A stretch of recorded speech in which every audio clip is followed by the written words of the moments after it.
Hi, everybody. Welcome to the webinar. People are still logging in, and we're seeing the names still showing up. So we'll just give it another minute or so, and we'll get started.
Well, good morning, everybody. I think we've got enough people in the chat room that we are going to go ahead and get started.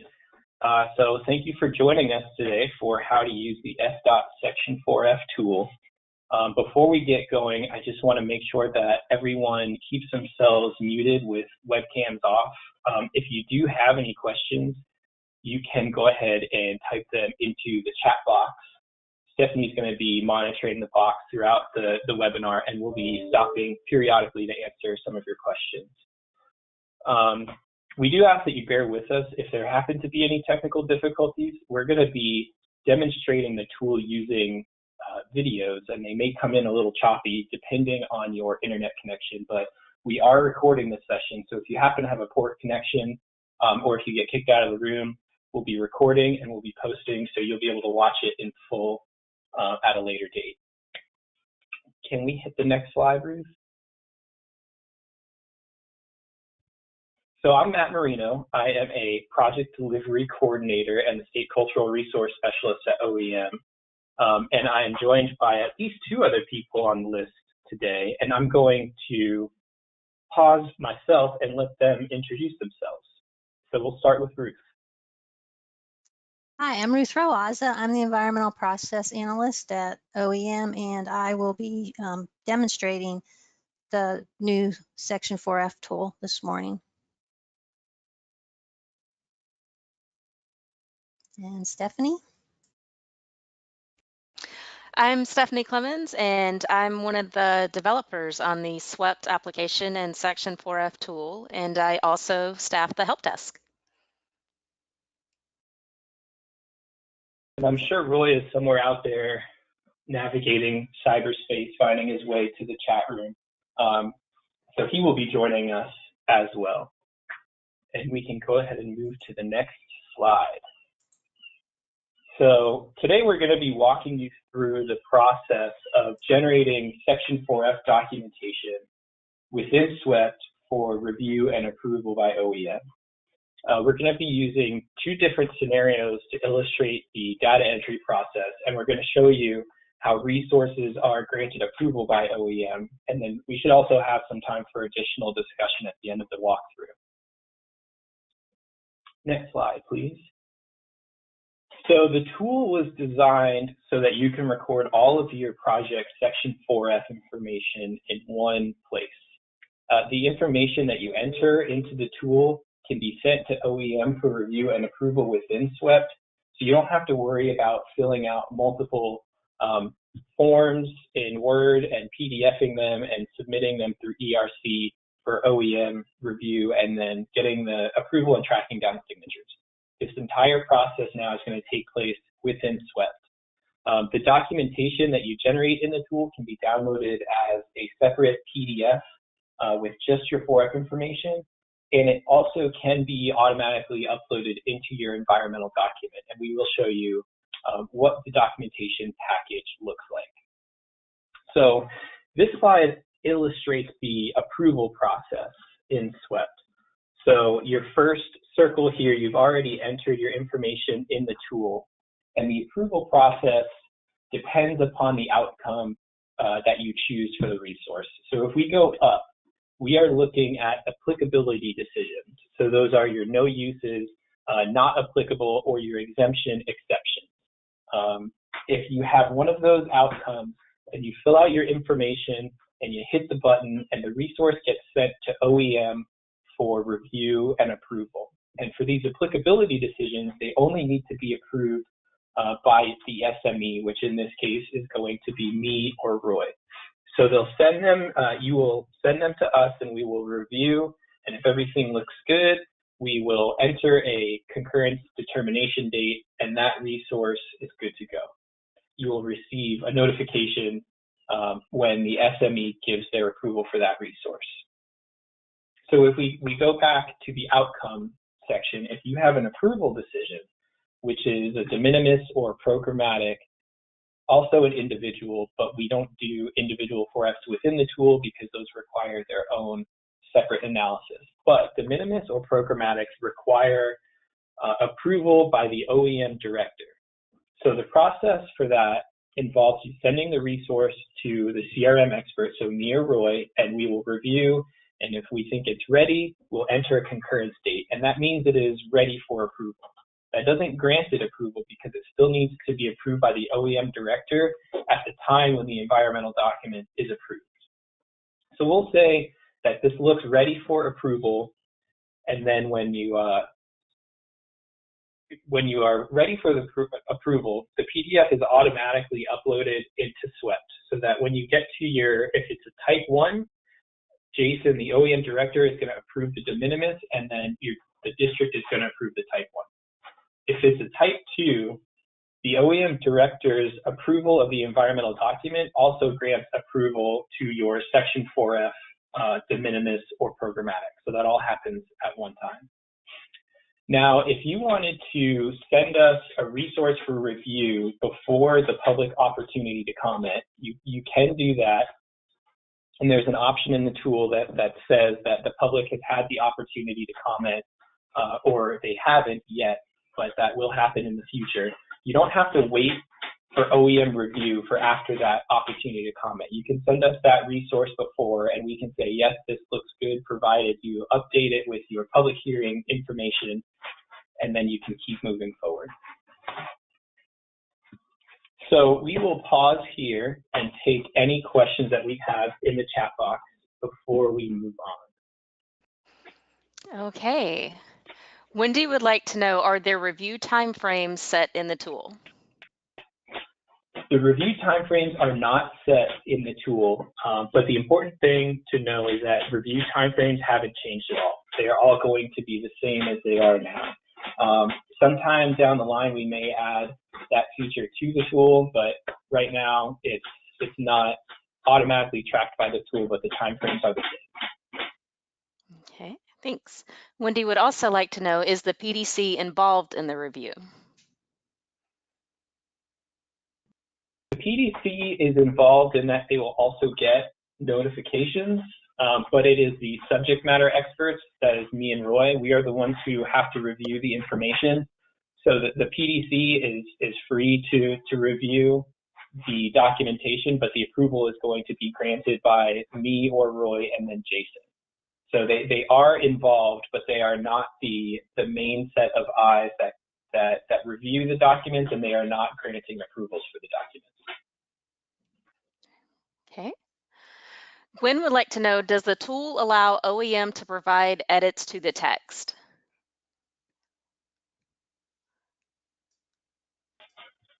The tool allows OEM to enter comments into a text box, but I do not think that we can edit the text for you. And if I'm wrong there, I'll let Ruth or Stephanie chime in and give you the right answer. Okay. Next question is from Gordon. When will the new process take effect? Will projects currently in SWEPT be grandfathered in? So the new tool is going to be ready for your use on Monday, but it's not mandatory. We strongly encourage that you start using it for your new projects, but the old process with forms is still alive and well, and we're not going to force this on you without a long period of getting used to it. I can't tell you when this is going to become mandatory, but I do know that it's going to have to wait until we update the Section 4F chapter of the PD&E manual to account for the tool, so that's still going to be a long way off. So we strongly encourage you to start using the tool as soon as possible, but you don't have to yet. And if you have projects that already have Section 4F documentation in forms, I suggest just sticking to the forms for that project and waiting until you get a new project that you can begin in the tool. Okay. Craig would like to know, where can we find the PDF? The PDF can be generated in the Section 4F tool, which is within SWEPT. You use the sidebar to get to it. And I'll ask Ruth to step in here, but I think the PDF gets automatically uploaded into your Section 4F folder in your project file. Does that sound right, Ruth? That is correct. And if you've associated with it an environmental document, it's also linked under the supporting documents for that particular approval. Okay, thank you. And I'll be showing some examples of that during the demonstration. Thanks, Ruth. Next question is from Christine. What happens if you have a written de minimis document that was previously approved by OEM when the project was in the PD&E phase? Now in design, the de minimis has to be updated to include new changes. Do we have to prepare a de minimis in this tool? So I think the question is, if you have an original de minimis determination with the old forms and you have to update it, so you have to do it in the new tool. The answer to that question is no. Like I said, we're not making this mandatory anytime soon. So if you need to update or even redo a de minimis or any kind of determination and you want to use the old forms, you can still do that. But I think maybe there's another question hidden in there, and that would be if you get an approved resource, any type of outcome, and then you have to go back and change it because of something maybe changed in design.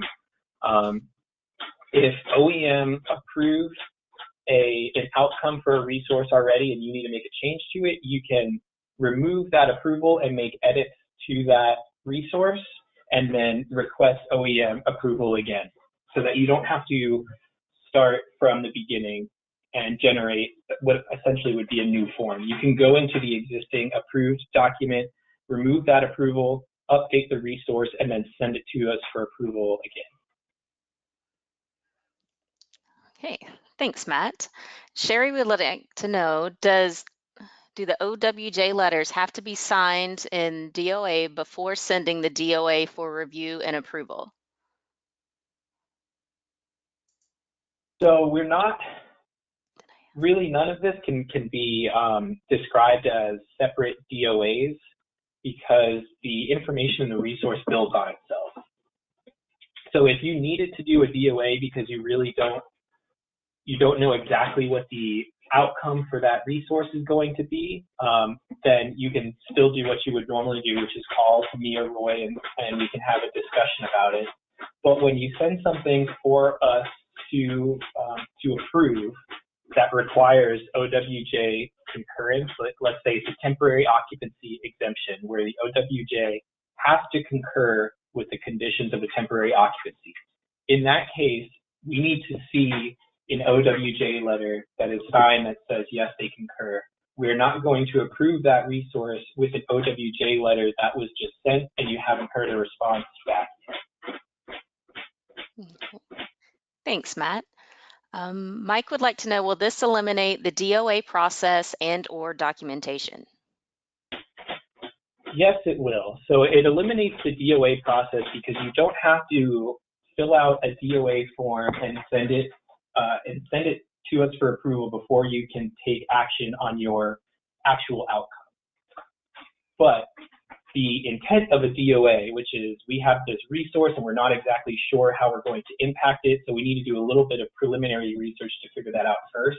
You can still do that in the tool. You are free to move throughout the tool, and I think this answer will make more sense once Ruth kind of shows you what it looks like, but you are free to move throughout the tool and predict what the outcome will be. And if that changes, you can always go back and change the outcome. So you can fill out your form and say, here's this resource. I think it's going to be a de minimis. I'm going to talk to Matt or Roy and see if they agree. And we can go in there and look without necessarily requiring you to send it to us for approval. We can just go in and look and say, yeah, I think that does look like a de minimis, or maybe we can get an exemption or exception, or even a no use, something like that. So the intent of a DOA is still there, but the requirement to do a DOA for all resources is not. Okay, thanks, Matt. We have no more questions at this time. All right, I'm going to pass it off to Ruth so she can start doing the walkthroughs for y'all. Okay, our first demonstration is going to show type 1 categorical exclusion with a de minimis. And I do want to just point out that these demonstrations are just this tool. We're assuming for this demonstration that you know SWEPT, you know how to do a type 1 CE form, you know how to do a type 2 CE form for the next one. And of course, if you don't, we have videos of that online and we'll be pointing to different resources. But for today's webinar, we are focusing on this new tool. So bear with me for 1 minute. Well, less than a minute. There we go. So I am logged into SWEP right now as a project data entry person, and I've started a type 1 CE form. You'll notice that I'm in the checklist, which just like normal, I can bring it up through my project documents, or I can go to the left menu and start from there. But when I get down to question 7, you'll notice that it's changed a little bit. There's a blue box here that lets you make a choice to either create the new section 4F using the form, or if you have one that you've already started the old way, you can just upload it. So I'm going to show you the new way. I click on that link and it brings up the form for that project. The very beginning of it, there's a lot of instructions there to help you get started. I'm going to close my left menu just to give me some more space. And the first page is a summary where I just indicate how many resources and I provide some basic information. I'm just going to start with one resource. So it adds a section to both this summary page and to a table of contents on the right. Notice as I enter the resource name, it updates the at the beginning, at the top of this section, and also over on the table of contents on the right. I just added some basic information about the facility type. I can indicate the property classification, the owner, and then I choose what the anticipated or recommended outcome is. And in this case, I'm picking a de minimis. You'll notice that there's a concurrent state there that I cannot edit. That will show up automatically later on. And I start by adding, project map and some basic information. And here I'm just making my title a little bit more English, plain language. And I can also add the address, which is searching for an address match, and then it adds a lat long as you go. Then once I've entered that basic information, I go to the detail page for that particular resource. And here I can fill in even more details. Like I forgot to put the property classification on the first page. So I'm going to add that, put the project description, answer the questions that come up about the de minimis, and describe the basis of the determination, and I indicate whether or not the public has been afforded an opportunity, and then describe that. I can also add additional comments if I want to let Roy or Matt know something about the project, you know, like I have a question or something, and I can add additional supporting documents. And then I just click the button to send the resource to OEM. There's also on the right a link that if I had wanted to send it to somebody else in the district for review, I could do that. But now I'm going to log in as OEM Cultural Resource Specialist, and they'll have received an email, but they can also go to their little table they have on there that shows the status and that they have something for review. And it brings up the form, and it looks very much the same as it does for the district. And the reason for that is because you guys might be talking about it. And so to see the same thing while you're talking about it is helpful. They cannot actually save anything though, except for their comments and their concurrence. So they look at the summary in this case, notice, oh, there's just the one resource. Okay, so they go in, and of course they're going to spend more time than I am on this demo, actually reading the information, seeing what you've provided, bring up your documents you've attached. They have the opportunity to discuss it with the OEM director and document when they've done that. And then when it's ready, they'll save their concurrence. If it's not ready, they would contact you and let you know if there's any issues. And then the district project team will get an email, and from that email, they'll get a link back to the form where they can see any comments or the concurrence of it. And they'll also notice that the approval history shows up at the bottom.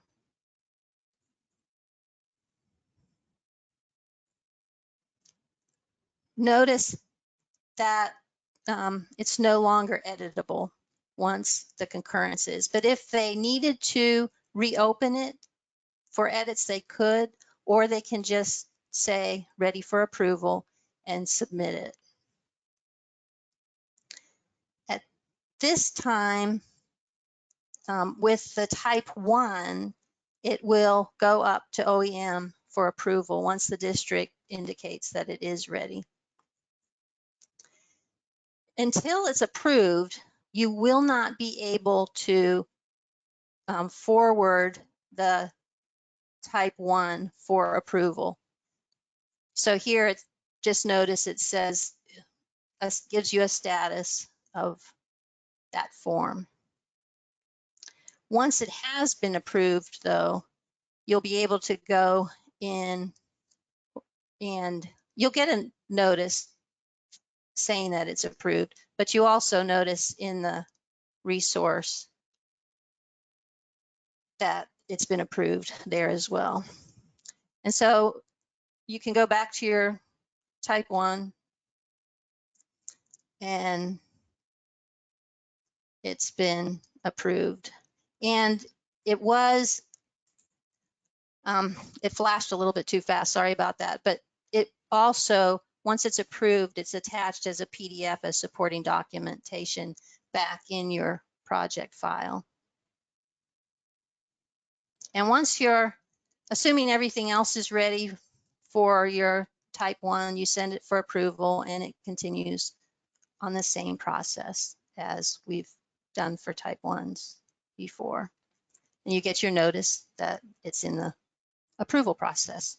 So there's no additional changes at that point. So does anybody have any questions about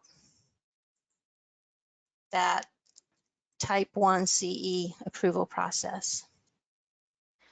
Yes, Corey would like to know regarding the address link, is it possible to also link to the property appraiser site to link to the parcel data for ownership information? We are not currently doing that, but we could put that down as a potential enhancement. Because it's on SWIFT, we do have links to information that's in our environmental screening tool. It's not, I can't remember off the top of my head the update cycle for that, but we could possibly provide some information. So we'll make a note of that and see about the feasibility and then report back on that. Okay. Thanks, Ruth. Barbara would like to know, de minimis normally involves public involvement. Where is that documentation added? One of the boxes that I showed in the details page was there's a question whether it has occurred yet or not, and then right under there is a comment box, and that is where you would document that. You would describe what that public involvement was. You can also attach any supporting documents as well if you have it in another document. All right. Thanks, Ruth. Barbara would also like to know, for the type of resource, can you check more than one box? For example, a historic park and a historic park along with previous selections. Steph, I'm going to defer to you on that. I did not actually test that, but I believe that you can. Is that correct? Yes, for the property type, you can select multiple items there. Great, thank you. Let's see. Okay. Rudy would like to know, for historic properties, will the description of the Section 106 process suffice for the public involvement question? Matt, that is a question for you. Yeah, so nothing about the public involvement requirements or documentation changes. So if you have done sufficient public involvement during your Section 106 consultation process, then that will be, if that is sufficient for your Section 106, then that is still going to be sufficient to document here. So nothing about our public involvement requirements actually change. Thanks, Matt. I do not see any further questions at this time. Okay, so at this point, I will walk through the process with the type 2 that shows multiple resources and filling out a programmatic. So one moment while my screen updates. So here I am back in the Section 4F form as, again, a district person with data entry assigned to a project. Notice this time I've got 2 resources already started. They're in the table of contents on the right. I'm going to add another one, and I can do that by changing this number right here. I can also, at the bottom of the page, click a button that says Add Resources. So either way, I can do that. I'm going to fill in the information and for a programmatic. And one thing I do want to point out, all of this demonstration stuff is on our test server, and although we might actually have some actual names of projects and things for our examples, these are not real. They're all pretend. So just like before, I'm going to fill in the details, add my map, which, as you'll notice, I can either do that on the summary page or I can do it here, whichever is more convenient for you. Put in my description and the owner, I already did that. Programmatic. Since it's programmatic, I need to choose which type. So these are the same types as have always been used. And then I just answer yes or no. Does it meet all the following criteria? And all of this is just text that is provided in the PDF as well.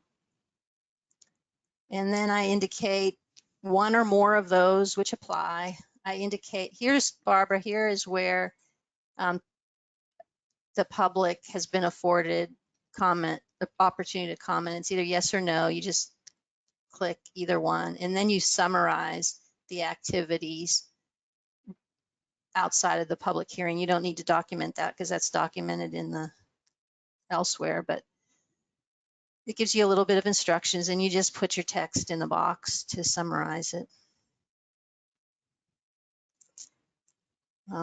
If you have additional comments to provide to OEM or additional documents, you upload those. You can save a draft, come back to it later, or when it's ready to send to OEM, you send it to them. If at any time too that you've decided, oops, I didn't actually mean to send that right now, you can withdraw it and they'll get a notice about that as well. And at this time, because I have multiples and I've like, okay, they're all done, they're all ready to go, I'm going to just go ahead and send all of these at the same time. Now, this is built on a resource basis, so you can just send these as they're complete. You don't have to do them all at the same time. And then, but I just wanted to show you could go through them. You can wait, send them as they're finished or later. And then Matt or Roy will go in and review everything, and they do basically the same thing they did when there was just one resource. They look at the summary, notice that there's 3 things, ready for concurrence or ready for determination, depending on the outcome type. And then they go through the details for each one. And then they either save their concurrence, or in the case of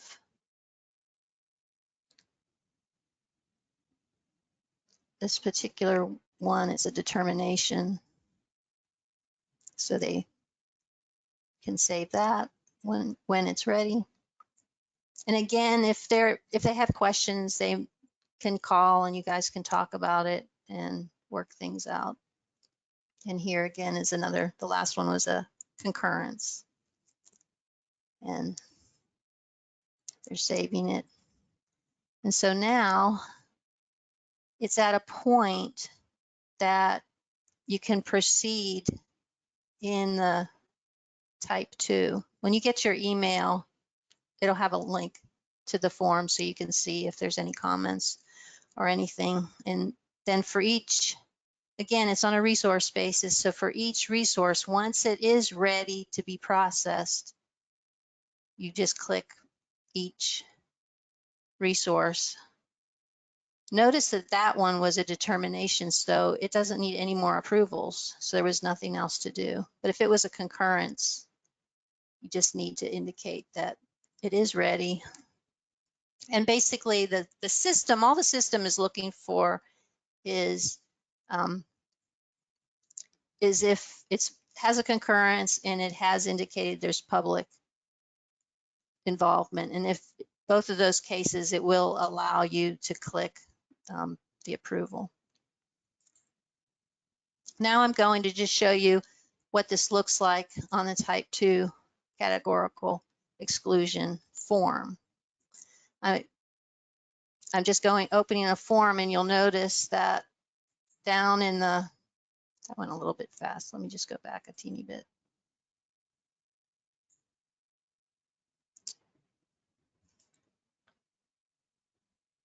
At the, probably went too far. Yeah. Okay, so here we are going to the cultural resources where the section 4F stuff is found. And it's going to ask you if it's present, you click yes. If it's a individual, you would say yes or no. The form is only for things that are not individual. So once you've clicked no for, say, present and no, then you have the option down here to include this new section 4F resource form as an attachment. We have both options available right now, as Matt indicated before. So if you still are using the old forms, you have the ability to upload those. But if you've filled out the section 4F resource form on SWEPT and have all the information and stuff, you do not need to add any additional information. It's all going to be in that section 4F resource attachment.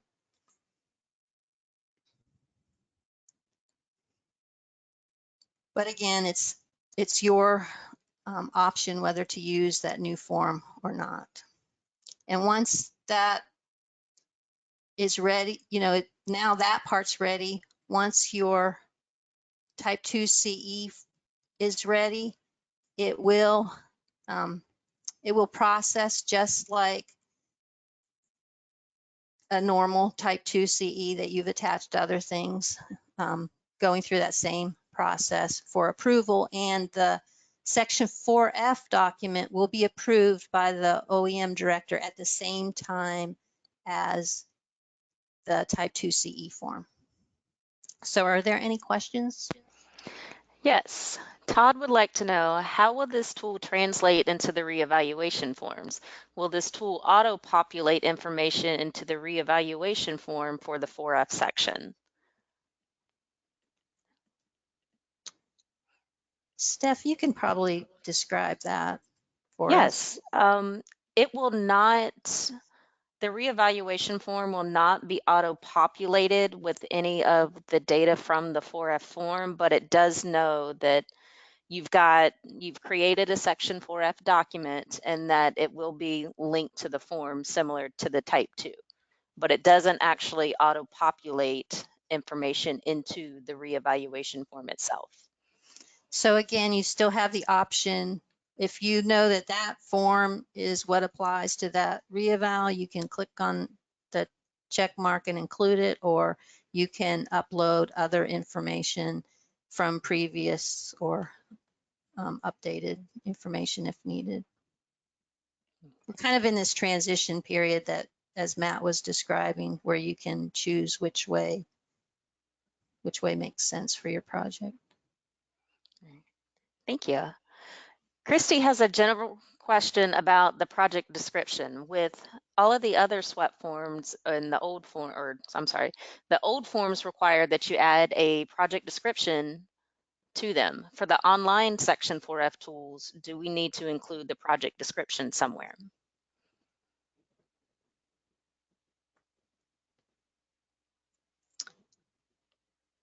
I'm trying to remember, and Steph, you might need to correct me on this. Is that the resource description or the project description that's being asked for in this section 4F? It's the resource description, and then Christy is asking about, do they need to include the project description anywhere in there? Is there I can jump in and answer this one. Thank you. So the old forms did require a project description. Right now, the tool does not require a project description. And our thought process there was that this form is linked to an FM number, which brings you to a project file in SWEPT, which is where one of the places where the project description lives. So we didn't feel the need to require you to restate the project description in the 4F form. But if you all start using the form and feel like it would be really useful to include the project description in the form as well, then we can work on adding that into the tool.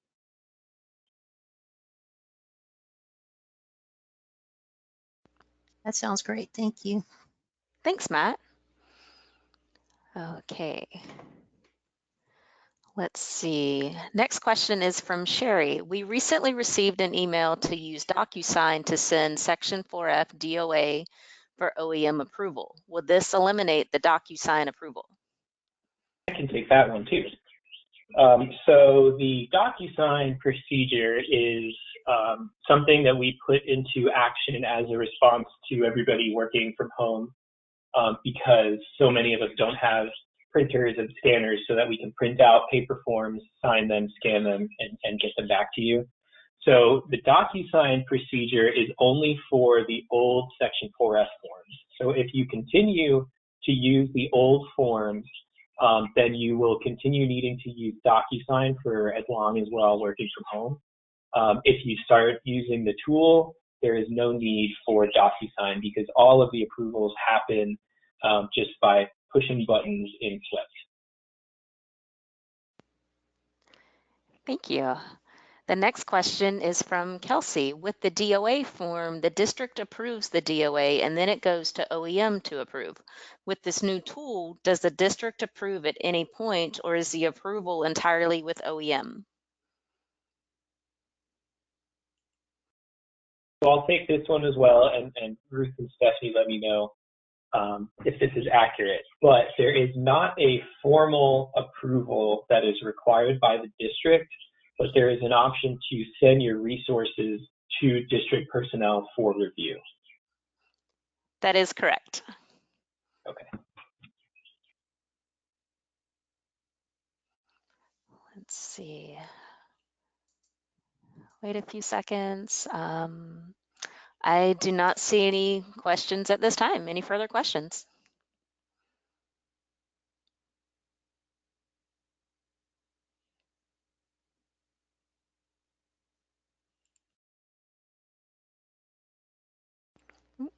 Ruth, I think you're on mute. Thank you. Yes. As Matt Do we need to mentioned. show a PDF before? Oh, you're right. Thank you. You're I welcome. did mean to show you guys what the PDF output looks like. So, and I just have to reiterate, we just pulled a bunch of information from a bunch of projects so we could just show how it looked like. So this is not a real live project. So that's why for training purposes only is on this document. That will not be showing up for a real project. But it gives the basic cover page with the basic information about the project, our standard statement about the NEPA assignment, and then the table of contents. The first page is that summary form, and then there's a separate section for the details and additional attachments. So the summary page is pretty simple. This one, I'm just showing a PDF that was created while it was in draft. You know, this might be something that you would send around in your district or something. You can always PDF just like our other SWEP forms. But so it gives it would have the date if this was determined or if there was a concurrence, and then if it was signed, Jason's signature would show up right there. And then it starts going through the individual details with the information that was provided on those forms.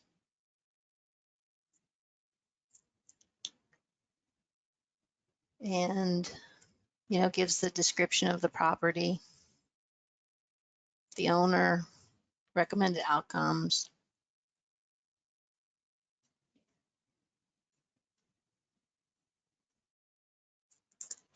The description, the form for the next resource.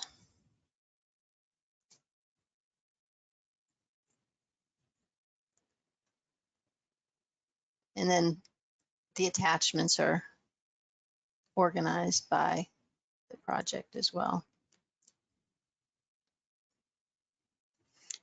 For each resource, sorry, not for the project, for each resource, it has a table of contents, and then it starts in with whatever attachments have been added, starting with the project maps. And that basically gives you an idea of what this final product would look like. So as I was saying, we are planning on having this ready for you Monday morning. If you have questions about using SWEPT, we did put our quick reference in the handout for the webinar that you can download, or you can get it from the help quick guide section on SWEPT. We will post this webinar recording under our SWEPT training on our website and also link it on SWEPT itself. So if you don't have access to SWEPT and you just want to learn more about SWEPT, you can go to our training program page. Here's the link and learn more about SWEPT. And like I said, the recording for this webinar will be located there as well. And with that, we just wanted to open it up again for any more discussion. Does anybody have any more questions? Gordon would like to, Oh, go ahead, sorry. I'm sorry. Gordon would like to know, is there an option to create an instant PDF of the 4F forms for review, kind of similar to how we do for the Type 2 reeval? An instant PDF, you mean having the there's anytime once you've started the section 4F, you can click the big PDF button at the top of the page and it'll create a PDF. The final PDF with the signatures is automatically created once the signatures, approval signatures are put on it. So at approval, there'll be an official PDF, but you can always click the PDF button at the top of the page to create a PDF at any time. Right. Thank you. Let's see.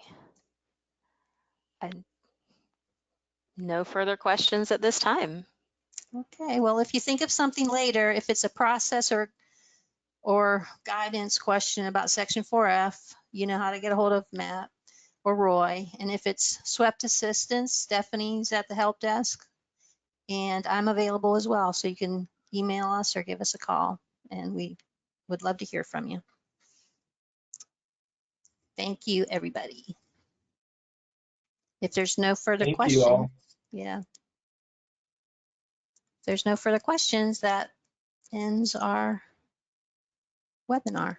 Thank you all for joining us.